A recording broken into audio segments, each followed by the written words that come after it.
টলিউডের জনপ্রিয় জুটি দীপক অধিকারী দেব ও শুভশ্রী গাঙ্গুলী একসময় শুধু পর্দাতেই নয়, বাস্তব জীবনেও ছিলেন প্রেমিক প্রেমিকা। তাদের সম্পর্ক ছিল ইন্ডাস্ট্রির ওপেন সিক্রেট। তবে মতের অমিল হওয়ায় সেই সম্পর্ক ভেঙে যায়। বিচ্ছেদের পরও তারা একসঙ্গে কাজ করেছিলেন ধূমকেতু সিনেমায়। নানা জটিলতায় আটকে থাকা ছবিটি অবশেষে দীর্ঘ 10 বছর পর প্রেক্ষায় গিয়ে মুক্তি পেয়েছে গত মাসে। মুক্তির পর বক্স অফিসে ভালো ব্যবসা করেছে ছবিটি। তবে সম্প্রতি জানা গেছে ধূমকেতু সিনেমার রূপা চরিত্রে শুভশ্রী নয়, প্রথমে অভিনয়ের কথা ছিল শ্রাবন্তী চট্টোপাধ্যায়ের। বিষয়টি নিজেই প্রকাশ করেন শ্রাবন্তী।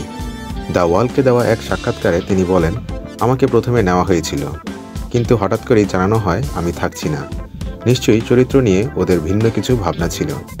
শ্রাবন্তী আরও বলেন, দেব শুভশ্রী জুটি বিশাল ফ্যানবেস আছে। ওদের দুজনকে পর্দায় দারুণ লাগে। আমি নিজেও এই জুটির বড় ভক্ত। ওদের প্রচুর সিনেমা দেখেছি, সত্যি অসাধারণ লাগে।